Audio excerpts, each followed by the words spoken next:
Okay ka na, Kuya Eric.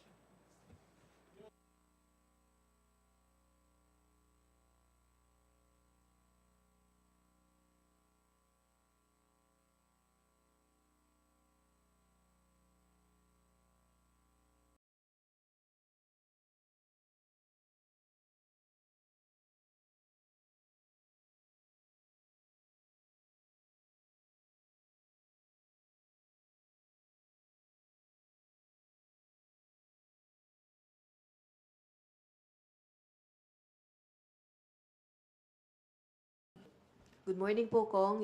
UNTV po, Rose Cos. Good morning. Good morning. Good morning po.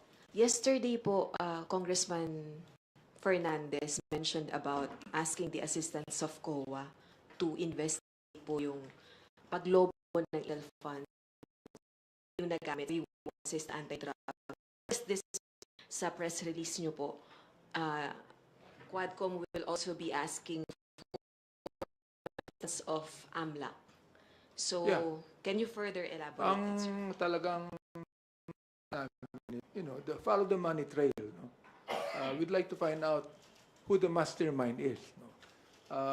Unang-una, the Quadcom actually is not accusing anyone. We're not accusing the former president. We're not accusing even Senator Bato or Senator Bongo. No? Talaga nag-accuse sa ating dating Pangulo, walang iba kundi yung tao niya, si Colonel Garma. No? Kami lang naman, we're just investigating in-aid legislation. Nag-file na kami ng bill on EJK, no? To pronounce that to be heinous crime. So, ito, tinitin natin maigi kung ano pang mga legislations ang dapat nating gawin tungkol dito. Sinabi ko na rin na perhaps the Quadcom committee is not only after an aid of legislation but also in aid of prosecution. Kasi we're now asking the NBI and the DOJ to start investigating, to start prosecuting whatever evidence says that they could be able to get into. Meron po ba tayong particular na timeline or from within the term of President Duterte, former President Duterte, yun po yung balak na tinamalaman sa AMLAC at saka sa COA?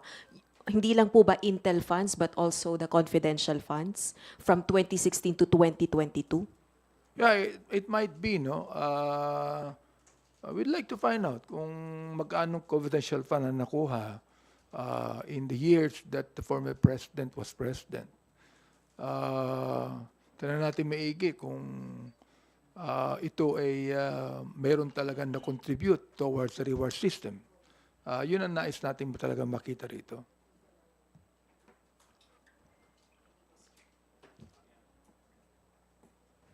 Sir, sorry, you just mentioned po na hindi lang po kayo after in aid of legislation but also in aid of prosecution. But Attorney Harry Roque po sa kanyang video na inilabas, pinost niya po kanina, a few hours ago, said na hindi naman daw po trabaho ng Kongreso ang in aid of prosecution, kundi ng executive. Also, sinabi niya na hindi siya pugante dahil wala naman daw siyang nilabag na batas dahil legislative contempt lang naman daw po yung ipinataw sa kanya. Totoo yun. We're not here to prosecute. That's the reason why hinihiling namin sa NBI, sa DOJ, na simulan ng investigasyon. Ngayon, kung talagang pinapaniwala ni Atty. Roque na wala siyang nagawang anumang kasalanan, hindi siya pugante, hindi siya lumabag ng anumang batas, magpakita siya, humarap siya sa amin. Ba't siya nagtatago? Yun ang nais namin malaman. Bakit si Atty. Roque, imbis na humarap sa amin, nagtatago siya. Samantalang merong arrest order sa kanya.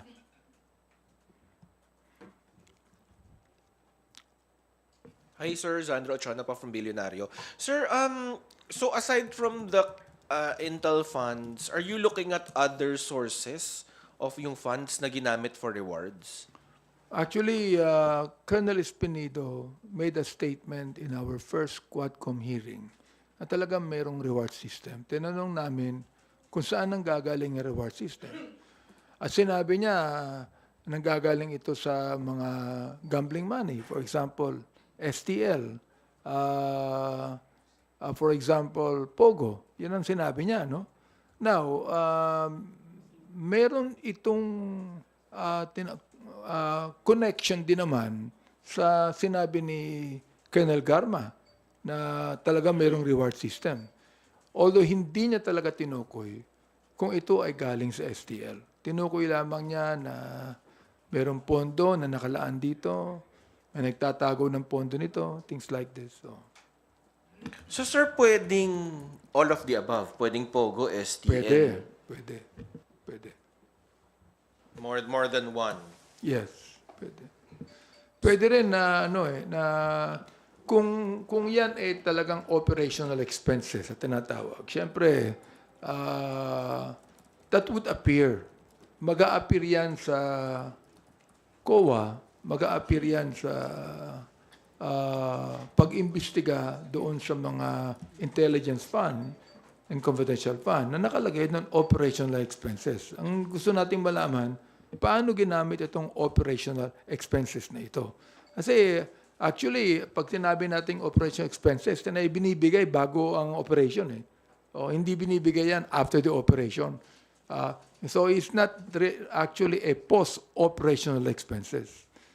But before any operation can be done, merong tinatawag nating operational expenses. We understand that. But not the reward for policemen killing another person for that matter. So sir, possible na dirty money yung ginamit for the reward system? It can be possible. Yes. And sir, last na lang on my part. Yung may binabanggit si Colonel Garma na yung Coplan pala, sir, hindi pala pinapondohan ng PNP. Yung Coplan po, yung mga planned na operations. Hindi pala siya pinapondohan ng PNP. Nakasanayan na daw on ground na pumupunta yung mga pulis sa mayor. May ganun po ba? I do not know a lot of things about that. Although, syempre, ang atin namang mga kapulisan, pumupunta yan sa LGU, no? Especially kung talaga meron silang operations. And they would be asking the LGU for help. Okay lang yun eh. Okay lang yun eh. Unless otherwise, ang talagang papatay nila, mayor din naman. The thing is, in the past, in the last administration, I think there were 9 mayors that were actually killed. Yun nga sir, would we go as far as isa-isahin, tignan yung mga kaso na rin na ito kung connected?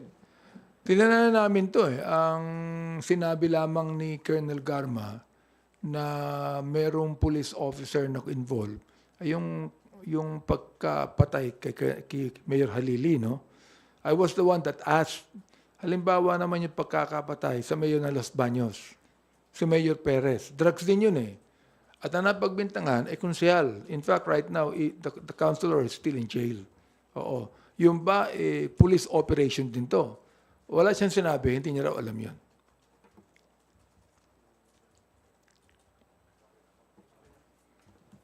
Kong, Ian Cruz po, GMA. Yes. Sir, may testigo na ba tayo na magsasabi na galing nga sa CIF yung ginamit na pera sa Tokhang?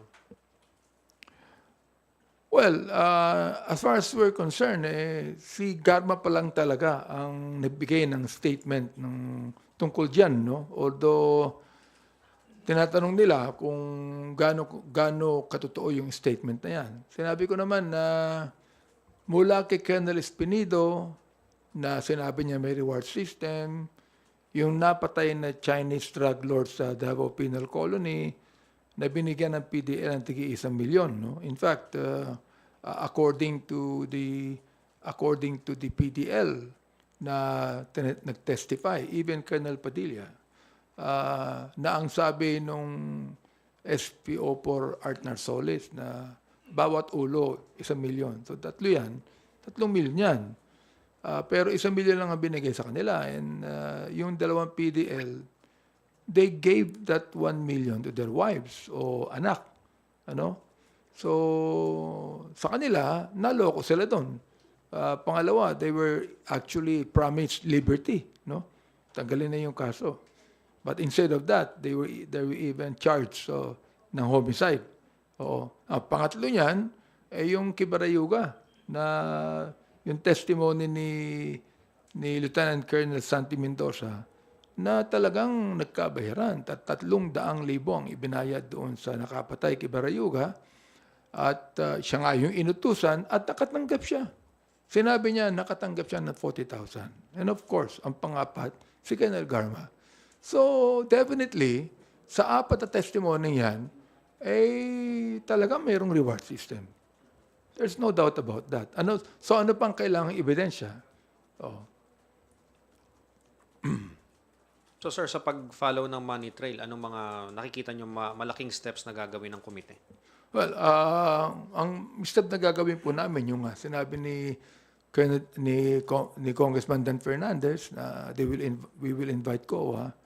And then, of course, also, tatanungin namin yung AMLA tungkol sa palipat-lipat ng perang yan, kung saan nanggaling yan, kung saan napunta yan, kung sino ang nag-spend yan. I would think that AMLA would know about it. Congressman, sa tingin nyo, marami pa bang sasabihin si Colonel Garma? Ang dami na niyang sinabi niya malalaki, pero meron pa ba siyang, sabi nga nila, meron pa bang tayong hinihintay sa kanya? Palagay ko, meron pa eh. Hindi ko pwedeng isawalat sa lahat sa inyo. Meron pa. In fact, meron nang nagka-come forward sa amin on their own na nagbibigay ng salaysay. We still do not know kung ano yung sinumpiang salaysay yan. In fact, yung affidavit na ginawa ni Garma, nagulat kami lahat kasi binigay sa amin yan. Nagkaka-com hearing na kami. That was given to us. Oo, kaya nagulat kami sa revelation ni Colonel Garma. Si Leonardo po, si NAPOLCOM Commissioner, kailan po siya magsasalita at sa tingin nyo, may malaki din ba siyang papasabugin? Until such time that Colonel Leonardo would submit to us a signed affidavit, doon namin siya isasalang. Doon lamang. We still do not know what the status of his mind is.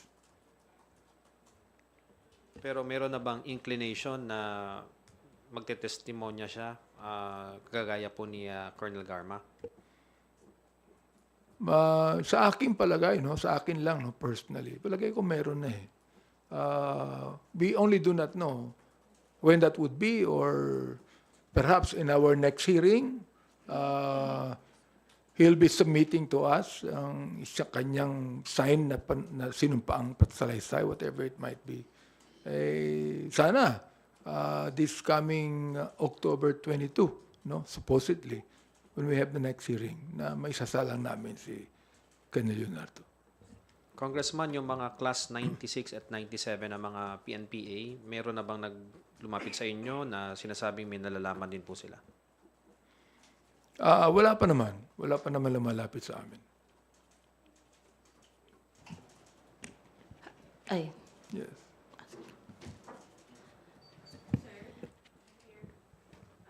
Yeah. hello, sir.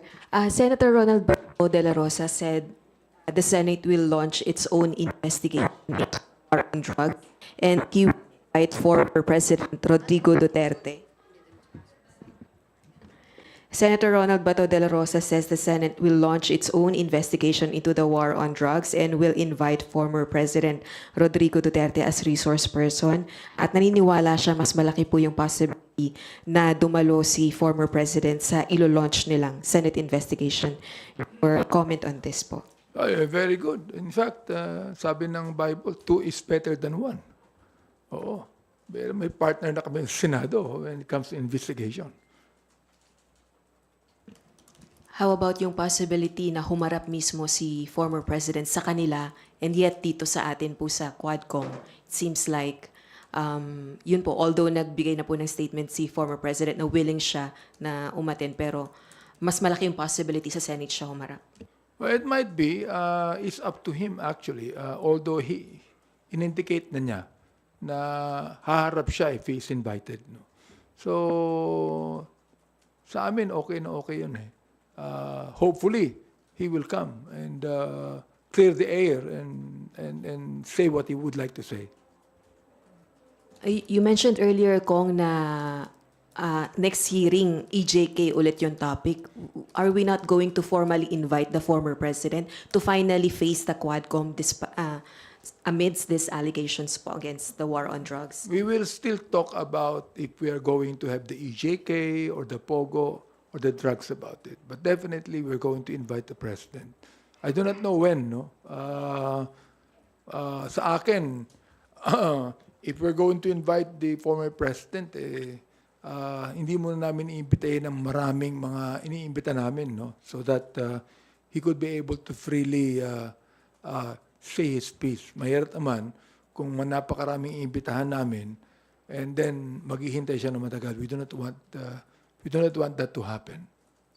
Sorry, sir. Pero hindi ho ba maaapektuhan yung pong inyong investigation na ginagawa kung sa Senate siya unang humarap dahil naka 8 public hearing na po yung Quadcom and palagi pong nadadrag yung pong si former President Duterte?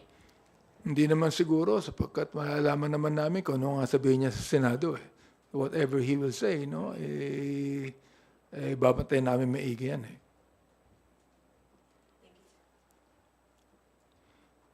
Yes.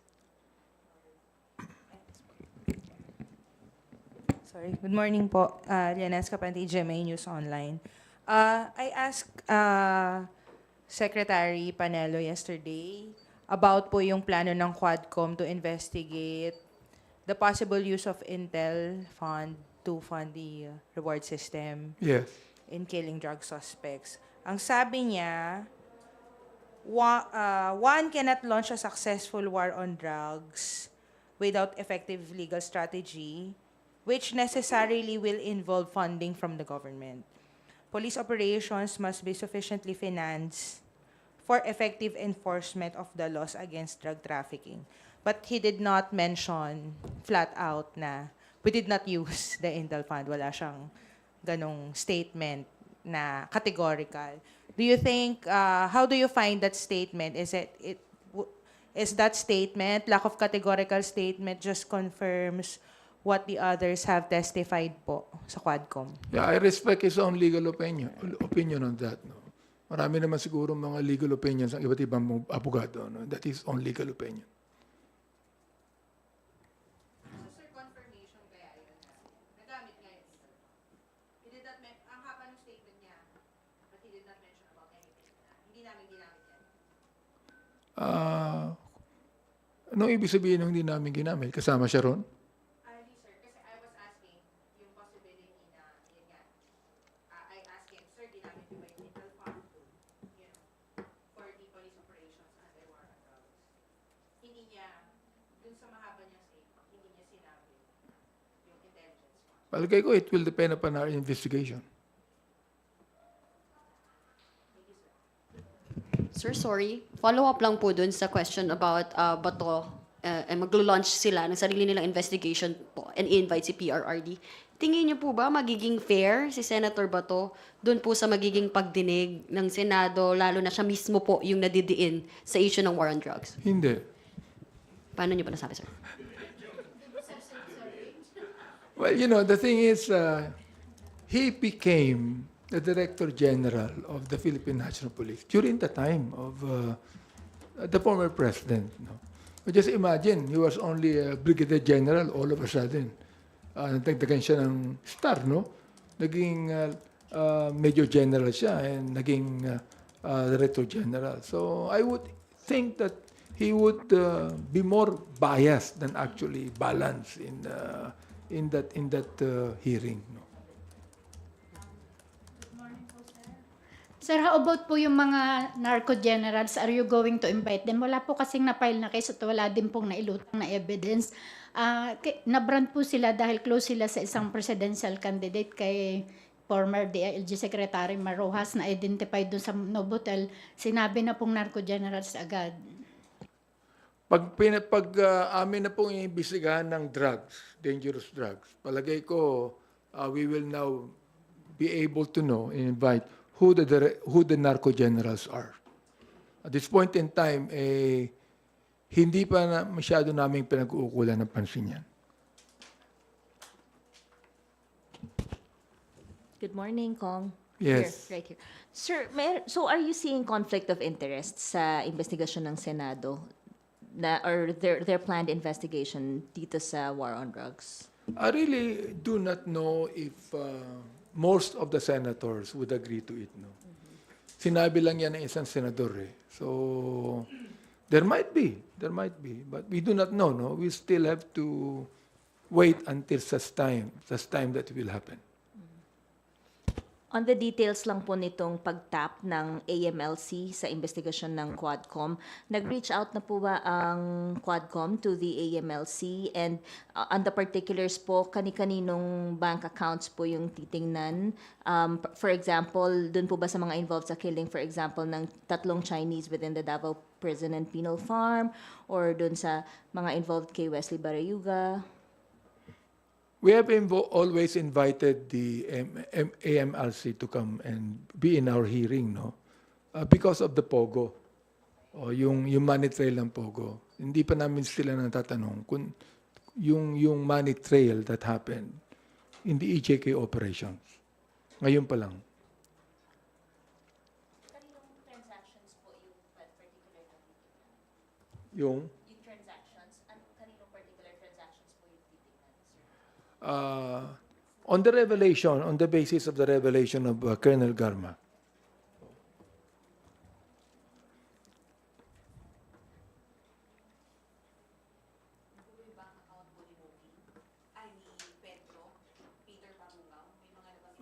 Oo, yung Peter, no? In fact, we are actually looking at the possibility of inviting him to come.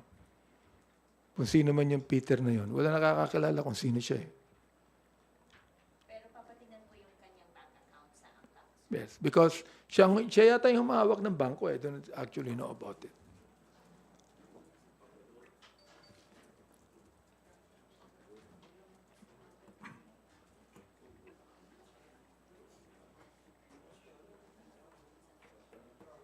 Sir, yung mga banks, papatawag din ba natin? Sir, kasi doon sa affidavit ni Garma, naka-specify yung mga banks eh. May mga banks po na specify doon sa affidavit. Papatawag din po ba natin sila?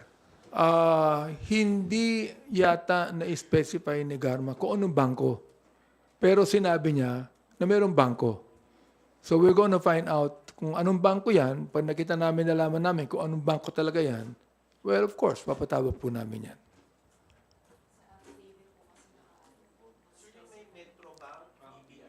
Kung naka-specify yan, we will call on them. Definitely. You don't see naman na magiging hurdle yung bank secrecy law, ganyan, wala naman. Hindi naman siguro. I mean, I think the AMLA would know about it.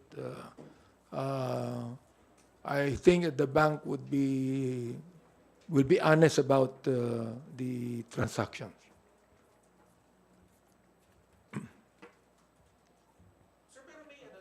May kasi sir, even yung sa Intel funds, parang hindi pa talaga concrete yung what we know right now. Sa tingin niyo sir, in the next hearing, malilink na yung possible sources na STL, POGO, and yung Intel funds? Sa tingin niyo mabubuksan na po doon o medyo...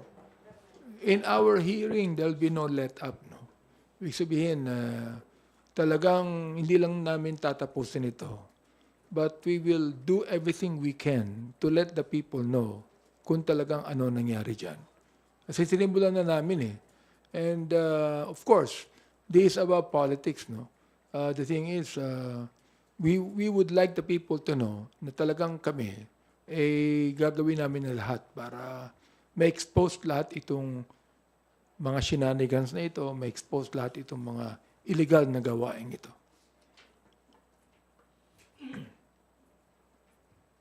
Kung may idea na ba ang Quadcom kung doon nga sa nababanggit ni Sandro kanina, ko TFF or doon sa STL, anong bulk ng money ang pinanggagalingan po?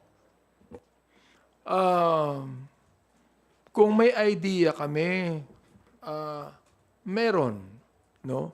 Although we cannot say pa definitely kung ano 'yun, no? Kahit nasa Pogo may mga iimbitahan kaming bangko tungkol diyan eh. to be able to find out the money trail.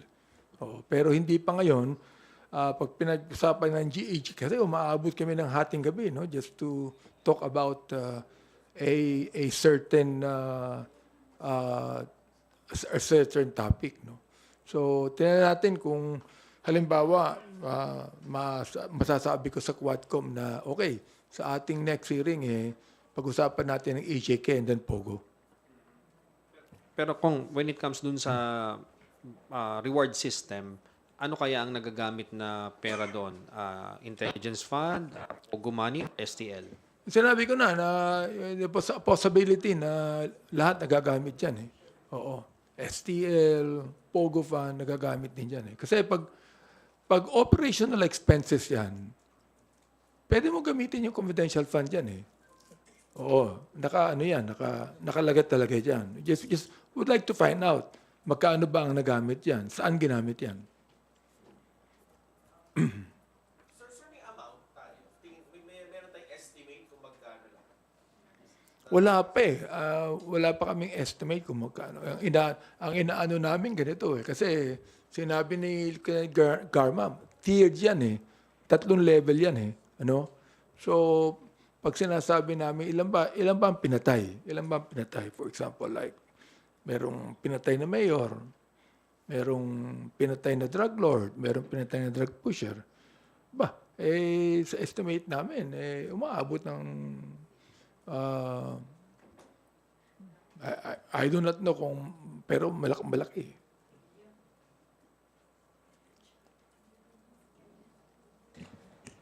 Hi sir, Mela from PTV po. Sir, yung dalawang bills na final ng Quad Committee Chairman, kailan po kaya masusunod? Kasi nababanggit nyo sa mga pagdinig, marami kayong inaay na panukalang batas na ihain mula dun sa mga natutuklasan nyo sa mga pagdinig. Kailan po kaya yung susunod na magiging paghain ng mga panukala ng Quadcom? At ano-ano yung mga susunod pang panukala na ihahain pa natin mula dun sa mga naungkat natin sa investigasyon? Pinag-aaral na namin yung pangatlong batas on the espionage bill.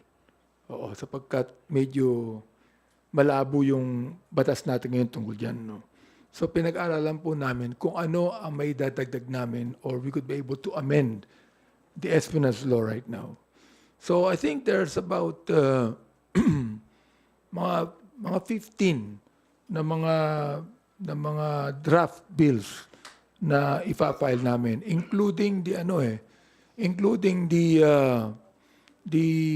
death penalty bill on heinous crimes.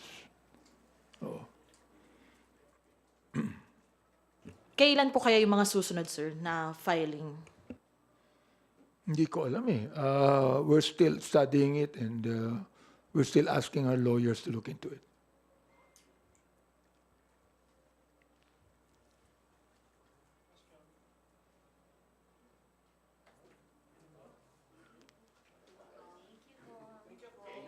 Salamat.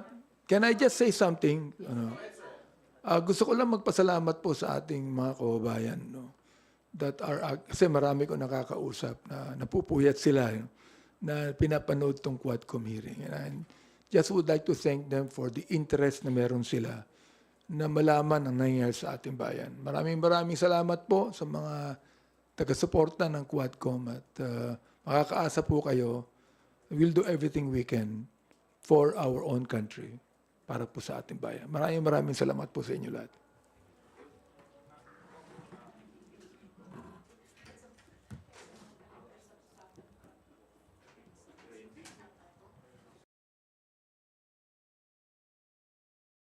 Sige. Kung yung sinasabi na pabubuksan daw yung mga cold cases, mga cold cases po yung mga sa mga dating mayor, mga 14 na po yun, ano? Ano po ang reaksyon ng Quadcom doon? Nabuksan na po namin yung Mayor Halili, no? Sapagkat binanggit ni Colonel Garma at ngayon nga iniimbestigahan na uli, no? The thing is, kung ang NBI and the Philippine Nation is now opening the cases na nung araw ay hindi pinansin, napansin because of the Quadcom hearings, baka meron pa kaming bubuksan na ilang mga nangyari mga injustices na dapat malaman ng taong bayan at dapat buksan uli. Oo. Sapagkat ito hindi na napag-usapan, no? We would like all of those cases that we feel are injustices, we feel na hindi nagkaroon ng due process, na mabuksan uli po ito at maimbestigahan. Sir, last na lang, tingin niyo po ba dapat na po tayo ulit mag-rejoin ang Pilipinas sa ICC? Unang-una pa, ako na na-declare nung nagkakaroon kami ng hearing ng human rights na I'm not going to allow the ICC na pakialaman kami, no. They can do their own investigation. Hindi kami nakikialam sa kanila. They have the right to have their own investigation. We have the right of our own. And we are not going to submit our documents to them, no. Although, public naman yung hearing namin, kaya palagay ko narinig na lahat ng nangyayari. I don't think there'll be walang possibility for them to join us in the hearings. I mean, yeah. Kasi di ba, sir, umalis na tayo. Sabi ng ating Pangulo, hindi. So, we respect the decision of the President for not actually rejoining the ICC. Nirespeto namin siya because only the President can do that. Sir, do you think he can change his mind? Malayo pa naman ang 25. I really do not know. Hindi ko alam ang mind ng ating Pangulo. I don't know. Okay lang sa akin yun kasi sinabi naman niya na even if we do not rejoin the ICC, that the ICC has the right to investigate. So, siguro okay na yun.